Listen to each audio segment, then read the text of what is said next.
ভিকা দেন Bhika Aden দোকানদার, ও দোকানদার ভিকা দেন আমারে,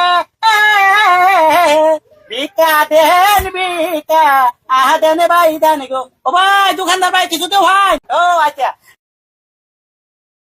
বাটি নিয়ে আদানির কাছে আবার সেই ভিক্ষা করতে করতে সেই লুঙ্গিদের দেশ এসেছে আমাদের ভিক্ষা দিন, বিদ্যুৎ দিন। নমস্কার, রয়্যাল নিউজ প্রেজেন্ট দীপ গোস্বামীর দীপ্তবাণী। আজকে বাংলাদেশের কেচ্ছা কাহিনী নিয়ে আলাপ আলোচনা হবে। আচ্ছা, কদিন আগে বাংলাদেশে যে একটা উৎশৃঙ্খল পরিবেশের সৃষ্টি হয়েছিল, যেটা এখনো কন্টিনিউ চলছে, সেটা চলতেই আছে।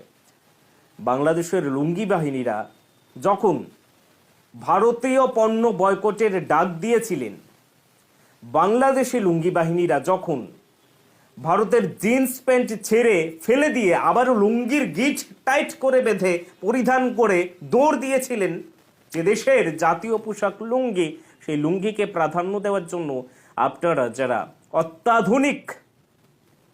অত্যাধুনিক সময়ের পরিধায় বস্ত্রগুলো ছুঁড়ে ফেলে দিয়েছিলেন, সেটা ভারতীয় পণ্য বলে আবার সে আপনাদের লুঙ্গিকেই বেছে নিয়েছিলেন, তখন আপনাদের মনে ছিল না ভারতের বিদ্যুৎ ছাড়া যে আপনাদের দেশ, একটা দেশ অন্ধকার হয়ে থাকবে? কেন থাকুন না, এখন থাকতে পারবেন না হ্যারিকেন দিয়ে, এখন থাকতে পারবেন না কুপিবাতি দিয়ে, জ্বালান না কুপিবাতি দিয়ে আপনাদের সংসদ ভবন চালান, হ্যারিকেন দিয়ে আপনাদের অফিস, আদালত, পুলিশ স্টেশন, হাসপাতাল চালান, সেটা আর পাচ্ছেন না।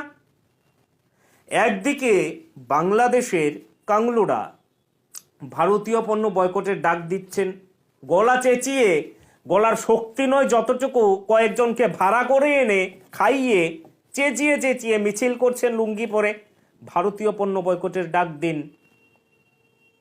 ভারত বিরোধী স্লোগান দিচ্ছেন।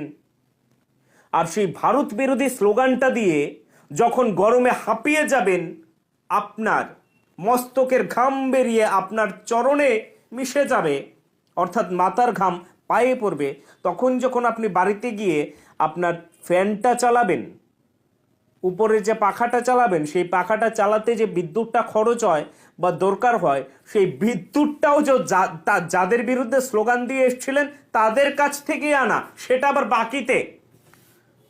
আবার বাকিতে বছর শেষে দিয়ে দেবেন। হয়তো আপনাদের কাছেও বাকির খাতা আছে, আমাদের এখানে যে এরকম মুদি দোকানগুলোতে বাকি খাতা রাখা হয়, বলা হয় যে চৈত্র মাসে দিয়ে দেব, এখন বাকিটা দিয়ে দিন, লিখে রাখুন।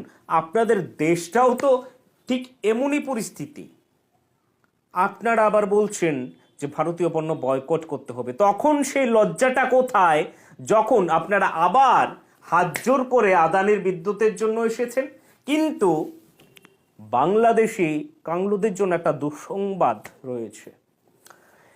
সেই বাংলাদেশি কাংলুদের যে দুঃসংবাদটা, সেটা হচ্ছে আদানি না করে দিয়েছে, আদানি বিদ্যুৎ পরিষেবা দিতে না করে দিয়েছে। এবার থাকুন কুপিবাতি জ্বালিয়ে, এবার থাকুন হ্যারিকেন জ্বালিয়ে, না হয় 2-3টে মোম নিয়ে